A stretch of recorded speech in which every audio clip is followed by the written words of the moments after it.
The iron gate slammed shut behind him. Marcus Webb stood in the narrow corridor between cell block D and the K9 unit, surrounded by 6 inmates who'd been waiting for this moment. Their leader, a man they called Reaper, grinned through broken teeth. But why were they taking him to the dog kennels? "Fresh meat needs a welcome party," Reaper announced, his voice echoing off concrete walls. "And we got something special planned for you." Marcus said nothing. He'd learned in his first week at Ironwood State Prison to keep his mouth shut and his eyes open. The correctional officers had warned him, "Don't make waves, don't attract attention, survive your 18 months and get out." Too late for that now. "You know what's behind that door?" Reaper pointed to the heavy steel entrance marked K9 unit, authorized personnel only. "That's where they keep the attack dogs. Mean sons of bitches. And you know what? One of them ain't been fed in 3 days. The other inmates laughed. Dark, cruel laughter that had probably echoed through this prison for decades. What were they planning to do? "See, the guards rotate shifts at 3 p.m., Reaper continued, checking a stolen watch. "That gives us about 10 minutes before anyone notices you're missing. Plenty of time for Rex to have himself a little snack." Marcus's jaw tightened. Rex. They were talking about Rex. Did they have any idea what they were doing? The group shoved Marcus toward the door. One of them, a skinny guy with teardrop tattoos, had somehow acquired a stolen key card, probably lifted from a guard during lunch. The magnetic lock clicked open. "After you, punk," Reaper said, shoving Marcus forward. "Say hi to Rex for us. What's left of you anyway?" The door swung open to reveal a dimly lit corridor lined with chain-link kennels. The smell hit immediately: dogs, disinfectant, and something else. Fear. Animals always smelled fear from the darkness. A low growl rumbled. "There he is," Reaper whispered. "Rex. 120 pounds of pure rage. German Shepherd, trained to take down escaping inmates. And he ain't had his dinner yet." They pushed Marcus into the kennel area. Behind them, the heavy door locked with a definitive click. They'd thrown away the key card. No evidence, no witnesses. By the time the guards discovered what happened, it would be too late. Marcus stood perfectly still in the semi-darkness. The growling grew louder. Why wasn't he running? Why wasn't he screaming? "Die now, punk." Reaper shouted through the chain-link barrier, his voice full of satisfaction. The 6 inmates pressed against the fence, eager to watch the show. From the shadows at the far end of the kennel, a massive German Shepherd emerged. Even in the dim light, you could see the animal was magnificent, powerful shoulders, intelligent eyes, and yes, very, very hungry. His ribs showed slightly through his dark coat. How long had it been since someone fed him? The dog's lips curled back, revealing impressive teeth. He moved forward slowly, deliberately, every muscle coiled and ready. This was a trained attack dog, an animal that had taken down armed fugitives, an animal bred and conditioned to be a weapon. Marcus didn't move. "What's wrong, punk?" One of the inmates jeered. "Too scared to run?" Not that it would help. The German Shepherd was 15 feet away now. 10 feet. His growl had become a constant rumble, like distant thunder. Saliva dripped from his jaws, and then Marcus did something impossible. He knelt down. What was he thinking? Was he giving up? "Dumbass is gonna make it easy," Reaper laughed. Throat level. "Nice knowing you, fresh meat." But Marcus wasn't cowering. He was kneeling in a very specific way, stable, balanced, hands visible and open. And then he spoke, his voice calm and steady. "Rex. Here." The German Shepherd froze mid-stride. "Sits." The dog Saturday. The laughter behind the fence died instantly. What just happened? Marcus remained kneeling, his eyes never leaving the dog. "Bleeb," he said softly. "Stay." Rex sat perfectly still, his head tilted slightly, his tail beginning to move. Not a threatening wag, a questioning one. His ears had gone from pinned back to forward and alert. "Calm," Marcus said, his voice warmer now. The German Shepherd moved forward, but not attacking. He approached slowly, cautiously, nose extended. When he reached Marcus, he sniffed his hands, his face, his uniform. And then Rex's entire body language changed. His tail began wagging frantically. A whine escaped his throat, not aggressive but excited, almost joyful. He pressed his head against Marcus's chest, and the sound that came from the dog was unmistakable recognition. "Good boy," Marcus whispered, running his hands through Rex's fur. "Good boy. I know. I know you're hungry. I'm sorry. I'm so sorry." Behind the fence, 6 inmates stood in shocked silence. "How?" Reaper's voice had lost all its confidence. "How is he doing that?" Marcus looked up at them, still kneeling with Rex pressed against him. When he spoke, his voice was different, not scared, not submissive. Authoritative. You want to know how? Marcus stood slowly, Rex staying close to his side. Because I'm Officer Marcus Webb. K-9 handler, Ironwood State Prison. 8 years of service before I got framed by dirty cops and ended up in here wearing orange instead of blue. The color drained from Reaper's face. And Rex. Marcus continued, his hand resting on the dog's head. Rex was my partner. We worked together for 6 years. We tracked down 18 escapees together. We stopped a riot in Block C. We saved 3 guards' lives during a hostage situation. Why had no one told them this? You threw me in here with the one creature in this entire prison who would die for me, Marcus said, walking slowly toward the fence. Rex moved with him, perfectly in sync, a unit. You starved him for 3 days, made him desperate, and then gave him the one person in this place he actually loves. The inmates backed away from the fence. Here's what's going to happen, Marcus continued. You're going to use that key card you stole and open this door. You're going to do it quietly. And then you're going to walk away and never speak of this again. Or what? Reaper tried to sound tough, but his voice cracked. Marcus smiled, but it wasn't friendly. Or I give Rex a different command. One I really don't want to give. Because unlike you animals, he's been trained to show restraint. But if I tell him you're a threat to me? He let the sentence hang in the air. Rex's body language had shifted again. He was watching the inmates now, reading Marcus's tension. His lips had started to curl back. The growl returned, but this time it was protective. Defensive. Could they escape before the dog reached them? The door, Marcus repeated. Now. One of the inmates, the one with teardrop tattoos, fumbled in his pocket. I threw away the key card. I swear, man. I threw it in the trash by the door. Marcus turned to Rex. Such. The dog immediately began sniffing along the ground, methodical and trained. Within 30 seconds, he'd located the key card in a small waste bin near the entrance. He picked it up gently in his mouth and trotted back to Marcus, sitting and offering it up. Braver Hund, Marcus praised, taking the card. Good dog. He swiped the card. The magnetic lock clicked open. What would he do now? The 6 inmates scattered backward as Marcus and Rex emerged from the kennel area. But Marcus made no move to chase them. He simply stood there, one hand resting on Rex's head, both of them watching. You have a choice, Marcus said quietly. You can run to your cells and forget this happened. Or you can try to finish what you started, and I'll let Rex finish what he was bred to do. Your call. The inmates ran. Marcus waited until they disappeared around the corner, then exhaled slowly. His hands were shaking, not from fear but from adrenaline and rage. They'd starved Rex. They'd left him in darkness, confused and hungry for 3 days. Come on, boy, he said softly. Let's get you some food.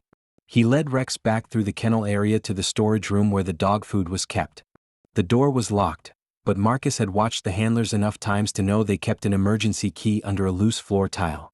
Some things never changed. He filled Rex's bowl to overflowing and watched as the German Shepherd ate ravenously. While Rex ate, Marcus found the logbook that handlers were supposed to maintain. The last entry was 3 days ago. Who had been neglecting the K-9 unit? The answer was in the schedule. During the prison-wide lockdown earlier that week, a precaution after a fight in the yard, the K-9 rotation had been disrupted. The regular handlers had been reassigned to crowd control. Rex and the other dogs had been fed minimally and left mostly alone. That's when Reaper must have gotten the idea. Marcus flipped through more pages in the logbook. Something else caught his eye. The K-9 program was being cut. Budget restrictions. The dogs were being phased out over the next 6 months, replaced with electronic monitoring systems. Rex would be retired. Sent to where? A shelter? Euthanized?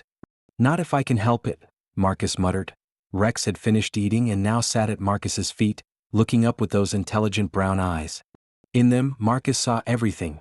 Their years of partnership, the trust they'd built, the bond that even prison walls and false accusations couldn't break. I'm going to get us both out of here, Marcus promised. I don't know how yet, but I will. A voice echoed from the corridor. Webb. Marcus Webb. Marcus tensed. Rex immediately shifted into alert mode. A correctional officer appeared. Not one of the regular K-9 handlers, but Captain Sarah Chin, head of internal affairs. She'd been investigating Marcus's case from the outside. At ease, Officer Webb, she said, hands visible and empty. I'm not here to cause trouble. Then why are you here? Marcus asked. Because 3 hours ago one of the cops who framed you had a crisis of conscience. Started drinking, couldn't live with himself anymore, walked into a police station and confessed everything. Chin stepped closer. The evidence tampering, the planted drugs, the fabricated reports. All of it. Marcus's heart stopped. What are you saying? I'm saying your conviction is being overturned. The paperwork is being expedited. You'll be released within 72 hours. She paused. I'm also saying I'm sorry. The system failed you, Officer Webb. We failed you. Could this really be happening? What about Rex? Marcus asked immediately. Chin looked at the German Shepherd. The K9 program is being discontinued. Rex is scheduled for retirement. According to regulations, former handlers get first option for adoption. But since you were an inmate, that option was... I'm not an inmate anymore, Marcus interrupted. You just said my conviction is being overturned. Chin smiled. No, Officer Webb. You're not an inmate anymore. And yes, if you want him, Rex is yours. Marcus knelt down beside Rex again. The dog pressed against him, tail wagging, tongue lolling in something that looked remarkably like a smile. What do you say, partner? Marcus whispered. Ready to go home? Rex barked once, sharp, clear, affirmative. The next 72 hours were a blur of paperwork, processing, and debriefings. Marcus learned the full extent of the corruption that had put him behind bars. 3 officers had been stealing evidence from the property room and selling it. When Marcus had stumbled onto their operation during a routine investigation, they'd framed him for the very crimes they were committing, but guilt had eaten away at one of them. Officer Danny Torres had lost his family, his sleep, his mind trying to live with what he'd done. His confession had blown the whole operation apart. Did that make it better? Did that erase 18 months in prison? No. But it was justice. Broken, delayed, imperfect justice. But justice nonetheless. On the morning of his release, Marcus walked through the prison gates with Rex at his side. The German Shepherd wore a new collar, bright blue with a tag that read Retired on one side and Hero on the other. A small crowd waited outside. Fellow K9 handlers, former colleagues who'd believed in his innocence, and one person he'd been afraid he'd lost forever. Dad. Melissa Webb, his 16-year-old daughter, ran toward him. Marcus dropped to his knees, catching her in a hug that 18 months of separation had made desperately necessary. I knew you didn't do it, she sobbed into his shoulder. I knew. I know, sweetheart. I know. Rex sat patiently beside them, his tail wagging slowly. When Melissa finally released her father and looked at the dog, her face broke into a tearful smile. Hey Rex, remember me? The German Shepherd's entire body wriggled with excitement. He'd been to their house countless times, had let a much younger Melissa dress him in ridiculous costumes, had protected her during a home invasion attempt 3 years ago. He remembers, Marcus said. He's coming home with us. For good? Melissa asked. For good. As they walked toward the parking lot, Marcus glanced back at the prison one last time. Somewhere in there, Reaper and his crew were waking up to another day behind bars. They'd face consequences for the stolen key card, for assaulting an officer, even one who'd been wearing orange at the time. But that wasn't Marcus's concern anymore. What mattered was the future. Rebuilding his career. Reconnecting with his daughter. And giving Rex the retirement he deserved, not in a kennel or a shelter, but in a home with a family who loved him. Dad. Melissa asked as they reached the car. What was it like in there? Marcus was quiet for a moment. Dark. Scary. Unfair. He looked at Rex, who jumped into the back seat and was now panting happily. But I had one friend who never forgot who I was. And that made all the difference. They drove away from Ironwood State Prison, leaving it in the rearview mirror where it belonged. 6 months later, Marcus received a letter. It was from an inmate at Ironwood, not Reaper but the guy with the teardrop tattoos. His real name was Miguel Santos. The letter was short. Officer Webb, you probably don't remember me, but I was there that day. With Reaper. I helped throw you in with the dog. I wanted to say I'm sorry. Not because I got caught or because I'm trying to get out early, but because what we did was wrong. Seeing you with that dog, seeing how he trusted you, how you could have hurt us but didn't, I don't know. It made me think about the kind of person I've been. The guards set up a program here. Inmates can help train rescue dogs. Give them a second chance before they get adopted. I signed up. I'm working with a pit bull named Boss. Mean as hell when he got here. Scared of everything. But I'm teaching him to trust again. Or maybe he's teaching me. I guess what I'm trying to say is thank you. For showing me that even when people put you in a cage, you don't have to become an animal. Miguel Marcus folded the letter and placed it in a drawer. Later that evening he sat on his porch with Melissa and Rex. The German Shepherd was older now, grayer around the muzzle, moving a bit slower. But he was happy. Content. Home. Dad, Melissa said, looking up from her homework. Do you ever get angry? About what happened to you? Marcus thought about it carefully. Sometimes. But then I remember that anger is a cage too. And I've spent enough time in cages. Rex's tail thumped against the porch. Besides, Marcus added, scratching behind the dog's ears, some good came from it. I got my best friend back. I learned who my real friends were. And maybe I helped someone else learn that it's never too late to change. The sun was setting over the mountains, painting the sky in oranges and purples. Inside the house, dinner was cooking. Melissa would finish her homework, they'd eat together as a family, and then they'd watch a movie with Rex sprawled across the couch like he owned the place. It was ordinary. It was simple. It was freedom.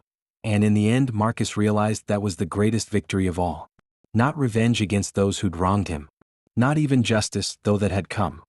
The victory was in sitting on a porch with his daughter and his dog, watching the sunset, and knowing that tomorrow would come without bars, without fear, without walls. The victory was in going home. V.